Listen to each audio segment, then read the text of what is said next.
লোকসভা নির্বাচনের নির্ঘণ্ট ঘোষণার পরে ফের শুরু গেরুয়া সন্ত্রাস। অমরপুরের বীরগঞ্জে হামলা চালিয়ে ভাঙচুর করা হয় এক সিপিএম কর্মীর বাড়ি।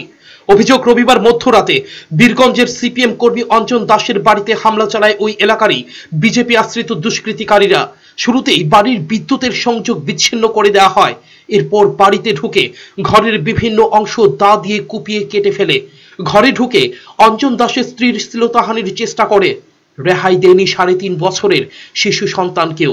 শুনে নিন সিপিএম করার অপরাধে কি নৃশংসভাবে আক্রমণ চালায় শাসক দলের দুষ্কৃতীরা আক্রান্তদের কথায়।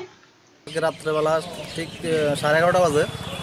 তো আমি ঘুমাই গেছে আগেই, তো হ্যাঁ ঘুমাইছে প্রায় 11:30 বাজে।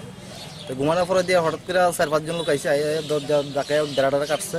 কাটানোর পরে দিয়া এই হেরে লইয়া টানাটানি করতেছে, হ্যাঁ দেন চিলাচিলি করতেছে। এরপর আমি সজাগ হয়েছি, অনেক পরে দিয়া যে মানে কাপড় চাপড় সিটা লাগছে, ঘরে বেড়াটা কাটছে। এরপরে আমার চিলাচিলি করার বাবু মা জনগণের বাড়িতে পারেছে, এরপরে তারা গেছে। এই তো 11:30 নাগাদ আমার ছেলে আছে 3.5 বছরের। এরপরে তারা বাপ শুয়ে আছে। এরপরে আমি 11:30 বাজে এমন টাইমে লাইটটা অফ করে শুতে যাওয়ার তোমার মাত্র শুতে গেছে, এমন টাইমে দরজা ধাক্কা দিয়ে ভাইঙ্গে আর তার ভিতরে ঢুকার পরে এরপরে খাড়া থেকে নাম তো দিয়েছে, এখান থেকে টাইম নামাই আসে হাসি করতে আসে। এরপরে আমার বাচ্চাও আমি যেন চিল্লাইতে আসি, আমার বাচ্চাও চিল্লাইতে আসে। এরপরে আমার স্বামী তুলো উঠছে। এরপরে তারা টাইম না আমার ভার করে লইয়া যাইতেছে, আমার বাচ্চা অটোমেটিক চিল্লাইতে আসে।